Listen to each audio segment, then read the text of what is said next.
Have you ever felt like you're just a character in a story someone else wrote? Like the big events of your life, the family you were born into, the exact time and place, were all decided for you. Why do some people walk into your life and change everything, while thousands of others leave no trace? The reason for this isn't random. It's a design. Your design. It's called a soul contract, and it's the most important agreement you've ever made. Think of it as a master blueprint for your life, drafted by you before you were ever born. In a state of higher wisdom, you chose your family, your greatest strengths, your toughest challenges, and even the key players you would encounter. You were the director of this epic film. The catch: the moment the movie began, the moment you were born, a curtain of amnesia dropped. This isn't a mistake. The amnesia is the point. If you came into this life with all the answers, knowing every twist and turn, where would be the discovery? Where would be the genuine choice? True free will would be an illusion. This veil of forgetting is a feature, not a bug. It forces you to make decisions from your heart, not from a script. It's what ensures your growth is earned, not just handed to you. It's like being given a map to a hidden treasure, but you can only see one step ahead at a time. The rest, you must uncover yourself. But here's the secret: the map was never truly erased. While your conscious mind can't access the full plan, the information is embedded deep within you. It's in your subconscious. It's the source of your intuition, that gut feeling, that quiet voice that steers you if you just create the space to listen. The forgetting serves another purpose, too. It allows you to become even more than you planned. A soul contract isn't a cage, it's a launch pad. You have absolute freedom to improvise, to write new scenes, to grow in ways that even your higher self couldn't fully predict. So many people live on a sort of spiritual cruise control, guided by social expectations and the search for external validation, never looking at the map they hold inside. But if you're watching this, you're not one of them. Something in your spirit is stirring. You're ready to remember. Here's the truth: reclaiming the memory of your soul contract isn't about some mystical seance to access the past. It's about becoming hyper-aware of your present. It's about finally seeing the patterns, the clues, and the cosmic winks that have been there all along, patiently waiting for your attention. Your soul contract is not a destiny you are forced to endure. It's the sacred guide you made for yourself when your perspective was infinite. And right now, here on Earth, with a limited view but with the full power of choice, you have the profound opportunity to rediscover this guide and decide what to do next. Let's get practical about how to do this. How to tune into the frequency your soul is always broadcasting on. How to read the recurring stories in your life, and how to use that intelligence to live with absolute purpose. Because you didn't forget by chance. You forgot so that you could have the empowering experience of remembering. Your soul has a direct line to you. It's always whispering, sending signals through channels your logical brain is trained to call coincidence. But in the language of the universe, there are no accidents, only appointments. We call them synchronicities, but they are perfectly timed messages. The first signal is that synchronicity. Those moments where you're thinking about an old friend and your phone buzzes with their name. When you're stuck on a problem and the answer pops out of a song lyric on the radio. When you see repeating number sequences everywhere for a week. Or suddenly, every podcast you listen to and every article you read circles around the exact theme you're grappling with. I once felt utterly stuck on a major life decision. For 3 straight days the phrase, "take the leap," appeared everywhere, on a coffee mug, in an email subject line, even scrawled on the sidewalk in chalk.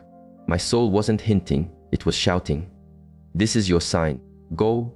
Dreams are another critical channel. Your soul speaks in symbols during the dream state because your logical, skeptical mind is offline, making you open to messages. Pay close attention to recurring dreams. If you keep dreaming that you're underwater, but breathing perfectly, your soul might be telling you that you can thrive in emotionally deep or challenging situations. If you constantly dream of finding lost keys, it could be a sign that you are on the verge of unlocking a key part of your purpose. But the signs aren't always so gentle. Sometimes your soul communicates through powerful physical sensations. Have you ever walked into a room and felt an electric jolt of, "I've been here before," or met a total stranger and felt an instant, unexplainable bond, like you were picking up a conversation you'd left off? That's not just your mind playing tricks. It's your soul's memory activating, recognizing a place or person from your pre-life blueprint. Intuition is your soul's most direct form of communication. It's that internal knowing that tells you a deal is bad even when it looks great on paper, or that gut pull to take an illogical detour that ends up being a life-changing shortcut. Your intuition is quite literally your higher self giving you turn-by-turn directions based on the contract's map. Emotional patterns are also huge signals. Have you noticed certain scenarios trigger an outsized emotional response in you? Maybe seeing someone being belittled fills you with a righteous fire, or being in nature gives you a profound sense of peace that nothing else can. These intense reactions are your soul flagging things that are directly tied to your purpose. Then there are repetitive obstacles. When you try to force a path that's not aligned with your contract, the universe creates friction. Not to punish you, but to save you from a wrong turn.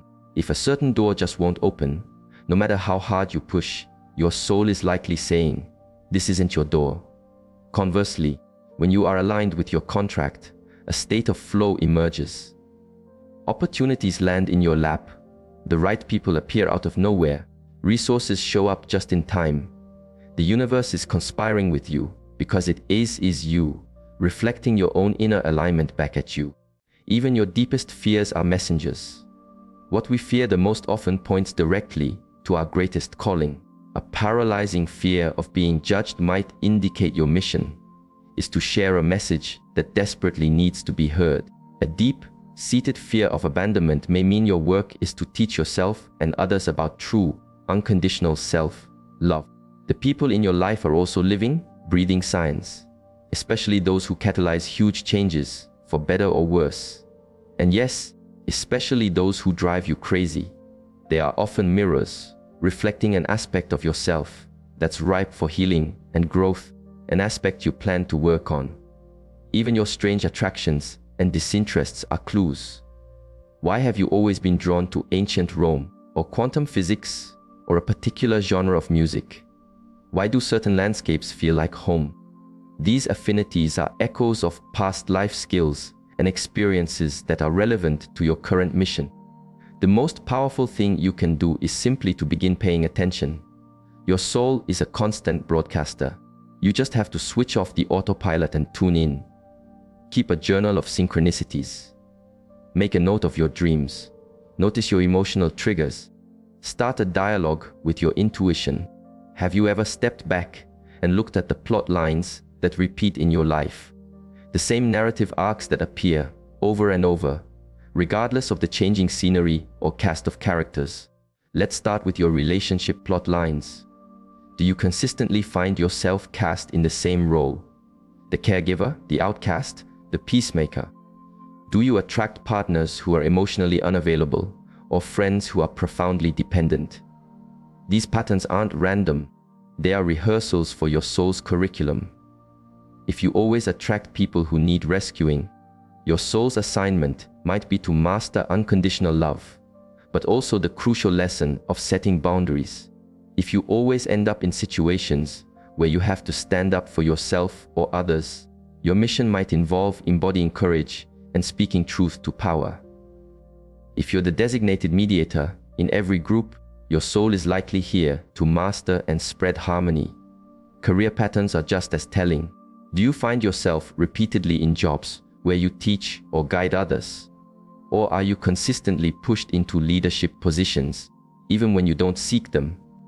Maybe you're always in roles that require intense problem-solving or artistic expression.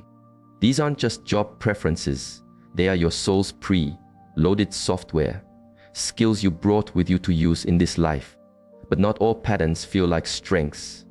Some are recurring hurdles your soul has intentionally placed on its own track. Do you battle a lifelong pattern of financial scarcity? A constant feeling of not being good enough? A recurring theme of betrayal? These are not punishments. They are self-designed training grounds. Imagine your soul as an Olympian. It doesn't train with lightweight, easy reps. It picks the exact weight that will build the specific spiritual muscles, patience, resilience, forgiveness, self-worth, that it came here to develop. If life keeps giving you situations that test your patience, it's because patience is the muscle your soul is determined to build. If you face repeated losses that challenge your faith, your soul is training you to find a source of trust that is unshakable. Your family dynamics are ground zero. Are you the family's rock, the black sheep, the entertainer, the one who holds everyone's secrets? Your family was the first training facility your soul chose, and your role within it is a primary clue to what you are learning and teaching. What about patterns of loss and creation? Do you frequently build something beautiful only to have it fall apart and be forced to rebuild? These cycles, while deeply frustrating, are spiritual mastery courses. Your soul could be teaching you non-attachment, the impermanence of form, and the truth of your own infinite capacity to create anew. Health patterns are also a direct line. Persistent throat problems. Your soul may be nudging you to speak your truth. Chronic shoulder pain. You could be shouldering burdens that aren't yours to carry. Repetitive stomach issues. Your soul may be learning the lesson of what you can and cannot digest from the world around you. Even patterns with time itself are revealing. Are you habitually early or chronically late? Do you rush through life or do you procrastinate? These tendencies expose your soul's relationship with flow, trust, and control. The key here is to become a curious observer of your own life, without judgment. This isn't about blaming yourself. It's about empowering yourself. Every pattern is a breadcrumb leading back to your soul contract. The next time you see a familiar pattern emerge, ask a new question. What is the invitation here? What is this trying to teach me? Often, your most stubborn, painful patterns contain your greatest breakthroughs. Your soul is not looking for a comfortable ride. It's looking for transformation. That's why it chose the exact challenges that would crack you open in just the right places. Once you name a pattern, you are no longer its prisoner. You are its partner in discovery. You can consciously decide how you'll engage with it this time around. You can ask, how do I want to rewrite this scene? How can I alchemize this challenge into wisdom? You are not a victim of your life's patterns. You are the genius who designed them. When you truly grasp this, patterns cease to be problems. They become portals to your own awakening. Now that you're aware of the signs and patterns, you can go a level deeper. A powerful way to get direct information about your soul contract is through intentional meditation aimed at regression. This is essentially about having a board meeting with your higher self. But before we start, you must grasp this. These memories are already inside you. They are not in a locked vault in another dimension. They are stored in the deep archives of your consciousness, just waiting for you to create a quiet, intentional space to connect with them. First, create a sacred environment. Find a time and place you can have 30 minutes of undisturbed quiet. Put your phone on airplane mode. Tell your family or roommates. Your soul responds to intention.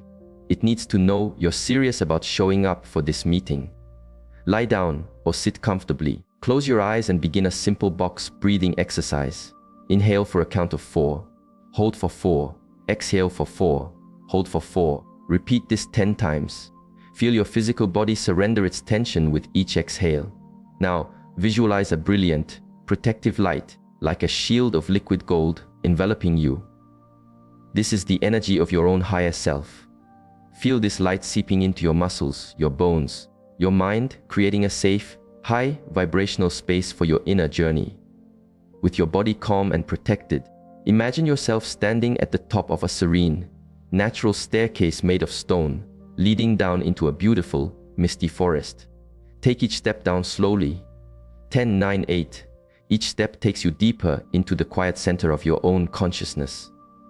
At the bottom, you find yourself in a tranquil clearing, bathed in a soft, ethereal light. In this clearing, you invite the presence of your higher self, your own expanded consciousness. It might appear as a glowing figure, an orb of light, or you may just feel a profound sense of wisdom and love. There is no right or wrong way. Just trust what comes. This being is the part of you that holds the blueprint, the part of you that designed your contract. Greet it with reverence and gratitude. Say in your mind, I am here to remember. I am ready to understand what serves me now. Then ask your questions. Be clear and direct. Why did I choose my specific family? What is the core lesson I am here to master? What is my primary purpose in this life? What agreements did I make with the key people in my life? Ask one question at a time and then just listen. Be patient. The answers might arrive as clear thoughts, as images, as feelings, or simply as an instantaneous knowing that fills your awareness. Do not judge or overanalyze what you receive. If an answer doesn't come, let it go. Your soul might deliver the information later, in a dream or a synchronicity. The main goal is to open this line of communication. If you master this connection with your expanded consciousness and learn to consciously create your reality, your spiritual evolution will skyrocket. That is why I want to invite you to the Quantum Thinking Challenge, a 21-day program where you will rewire your mind, elevate your energetic signature, and unlock your true power to manifest. For 3 weeks, you'll get daily exercises to shift your frequency and start drawing to you everything you desire. You can access it in the top pinned comment. Back in our inner journey. During this meditation, you can also ask to be shown key moments from the planning of your soul contract. Imagine being in a realm of light with other souls, observing the loving agreements and choices that were made.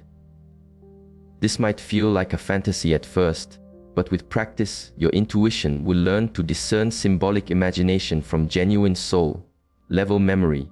A more advanced technique is to request insight into a past life that is most relevant to your current contract. Your soul might show you a previous lifetime that explains a deep-seated fear, a natural talent, or a challenging relationship.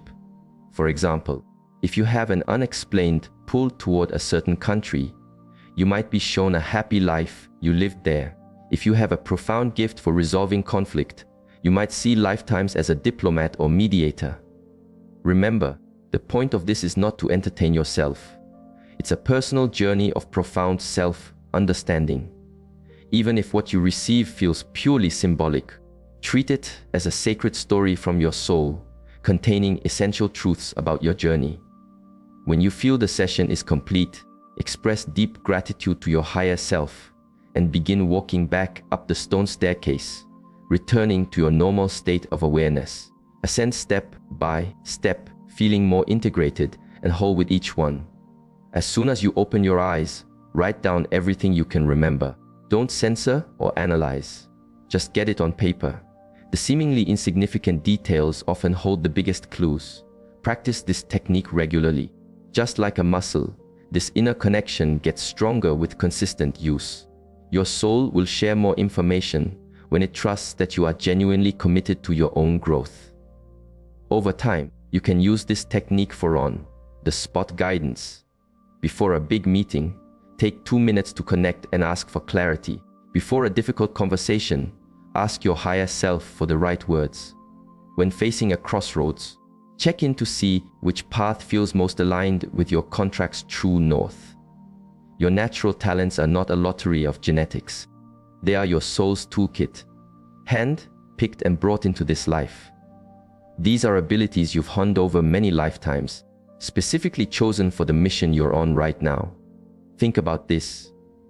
The person who can effortlessly mediate any argument didn't just get lucky. The person who instinctively knows how to comfort a grieving friend didn't learn that from a book. The individual who can look at a chaotic system and instantly see a path to order is using a spiritual gift. These are your soul's fingerprints, evidence of mastery brought forward into your current identity.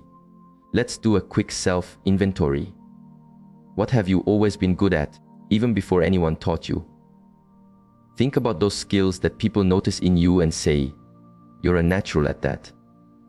It could be your sense of humor, your ability to organize anything, your talent for explaining complex things in simple terms, or your gift for making people feel seen. Now, notice what fills your cup. You might drag yourself through a 9 to 5 job feeling drained, but then spend 3 hours gardening and feel completely rejuvenated. That's because the second activity is aligned with a soul gift, while the first may be at odds with it. Your gifts are not just about what you can do. They are also about who you are. Are you profoundly patient? That patience is a tool for teaching and mentoring. Are you relentlessly curious, always asking why? That curiosity is a tool for uncovering hidden truths and shifting paradigms. Often, our greatest gifts are hiding in plain sight, disguised as what we or others might call our flaws. Are you too sensitive? That sensitivity is likely a highly attuned empathic ability, a gift for emotional healing. Are you too stubborn? That stubbornness is likely the fierce determination the world needs to champion an important cause. Do you think too much? That active mind is likely a gift for deep analysis and innovative problem solving. Here is a vital question. What did you love to do as a small child that made time disappear before society told you what was valuable or practical? What was your natural state of play? Were you building elaborate worlds, talking to plants and animals, taking everything apart, organizing your toys, or telling fantastical stories? Your childhood passions are pure, unfiltered clues to the gifts your soul arrived with. Now, I want you to take a moment and participate. In the comments below, write down what you believe is one of your core natural gifts. It can be one word: empathy, humor, logic, listening, creativity.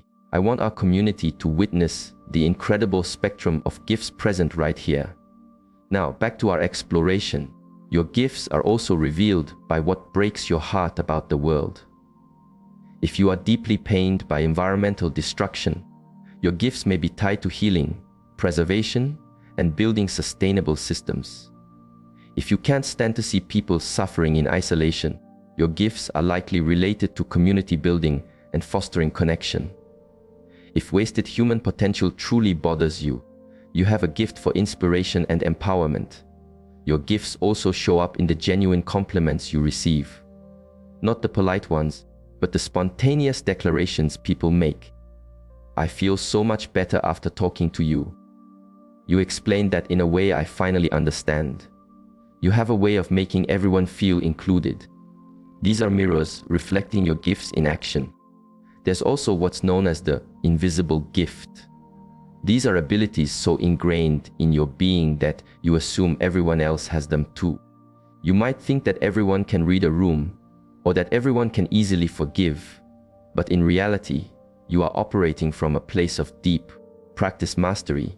One way to spot your invisible gifts is to notice what problems people consistently bring to you. Do friends always call you for relationship advice? Do colleagues always ask you to look over their work for errors? People are unconsciously drawn to your innate areas of expertise. Your gifts are also evident in the subjects you're naturally passionate about, even with no formal training. Are you obsessed with ancient civilizations, neuroscience, herbal medicine, or astronomy?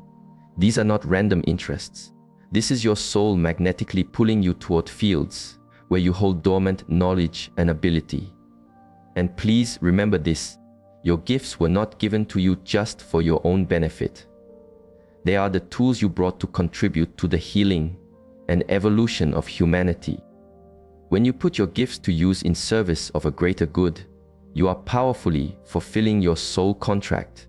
The Akashic records are often called the universe's library, but it's more like a living, vibrational internet, a cosmic cloud server that stores every thought, emotion, and experience of every soul across all lifetimes. It's the universal memory bank that holds the full record of your soul's journey, including every contract and agreement you've ever made. Imagine an infinite, energetic field where every life is a file, every experience a line of code, and every lesson a software upgrade. Your personal file contains everything, all of your past lives, your present life's blueprint, all future potentials, and most critically, the fine print of the soul contract for this incarnation. The word Akashic comes from the Sanskrit Akasha, which means the or primary substance. It's the energetic canvas upon which all of reality is painted. The records exist in this subtle, etheric realm, which is why we access them not with our five senses, but with our elevated consciousness. So, how can you log into this cosmic database? The good news is you're already doing it. Every powerful gut feeling, every flash of inexplicable knowing, every moment of déjà vu, these are momentary pings to the Akashic server, accessing bits of data from your file. To connect more deliberately, the key isn't some secret password. The key is your own frequency, your level of conscious awareness, the purity of your intention, and your ability to be a clean receiver, free from the static of ego and expectation. Determine your access. The first step is to state a clear and sacred intention.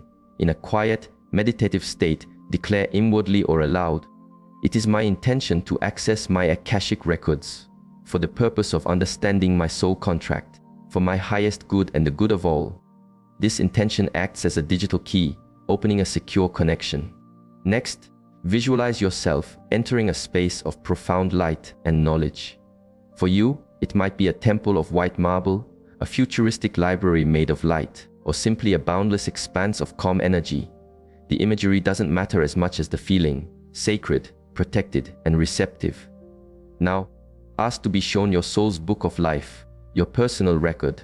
It might appear as an ancient, glowing tome, a crystalline data pad, or you might just feel an energetic presence containing all the information.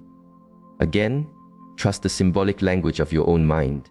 When you feel connected to your records, you can begin to ask specific questions about your contract. What is my primary purpose for this lifetime? What key lessons did I design for myself? What were the major challenges I agreed to face? And what is the wisest way to navigate them? What are the most important soul agreements I have with the people in my life? The answers can come in a variety of ways. You might see visual clips from past lives that illuminate a current pattern. You might receive a data download, a sudden, clear understanding of something you didn't know before. You might hear words, or you might feel a wave of emotion that carries a specific message. A powerful practice is to ask to witness the planning session for your current life.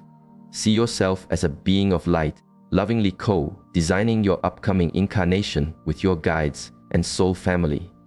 You may get insights into why you chose your parents, what gifts you packed for the journey, and which souls agreed to play key roles in your story. The records can also clarify past life connections that are impacting you now. If you have an irrational fear, you may see its origin story. If you have an exceptional talent, you may see the lifetimes you spent perfecting it. If you have a relationship that is both magnetic and turbulent, you may witness previous chapters of your shared journey. But here's a word of caution. The purpose of looking back is to empower your now. Don't get lost in the library of the past and forget to live the life that's in front of you. Your soul is interested in evolution, not just in reviewing history. A very practical use for the records is for guidance on major decisions. You can ask, is this new career path in alignment with my contract's purpose? Does this relationship support my soul's growth and the others? Will this move help me fulfill my mission? The records also hold the information on all of your latent spiritual gifts. You may discover abilities your soul has already mastered in other lives that are simply waiting to be turned on in this one. Gifts like energy work, clairaudience, channeling, or profound healing. Remember, accessing the Akashic records is a spiritual muscle.